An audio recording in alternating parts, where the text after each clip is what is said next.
අවුරුදු 18ක දුවේ තාත්තත් එක්ක කෝච්චියේ යනවා. මේ දුව කෝච්චියේ ජනේලේ අයිනේ හිටගෙන ගොඩක් හයියෙන් කෑ ගහනවා. දඟලනවා, අතපය විසි කරනවා, උඩ පනිනවා. මේ දුව තාත්තගෙන් නොනවත්වා ප්‍රශ්න කරනවා. තාත්තේ අර පේන්නේ අහස නේද? ඒ අහස මොන පාටද? මේ තියෙන්නේ ගස් නේද? අනේ ගස් ගොඩක් තියෙනවා. ඒ ගස් මොන පාටද? තාත්තා කේන්ති ගන්නේ නැහැ. hina වෙලා උත්තර දෙනවා. ගස් කොළ පාට පුතේ, අහස නිල් පාට පුතේ කියලා. මේ දුවගේ කතාව නවතින්නේ නැහැ. අර බලන්න තාත්තේ අතන පොකුණක්. අන්නේ පොකුණ ළඟ ළමයි ටික සෙල්ලම් කරනවා. අන්න කුරුල්ලෝ පියාඹනවා. අන්න සමනල්ලු, අන්න බල්ලෙක්, අන්න පූසෙක්, අන්න ලස්සන කුඹුරක්, අනේ ලස්සන මල් පිරිලා.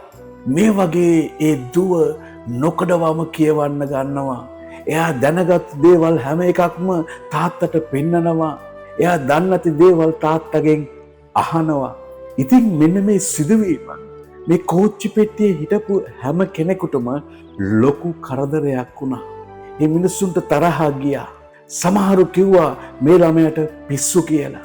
තවත් සමහරු කිව්වා මේ ළමයාගේ මොලේ වර්ධනය වෙලා පහු කියලා. තවත් කට්ටිය කිව්වා මේ ළමයා මන්ද බුද්ධික ළමයෙක් කියලා. නමුත් තවත් සමහරු මේ ළමයාට බැන්නේ නැහැ. ඒ තාත්තට බනින්න පටන් ගත්තා. බලන්න ඒ තාත්තා දිහා මේ ළමයා මේ මිනිස්සුන්ට ඉරිහැර කරද්දි, කරදර කරද්දි ඒ තාත්තා තරවටු කරන්නේ නැහැ. ඒ තාත්තා දුවව හරියට හදලා නැහැ.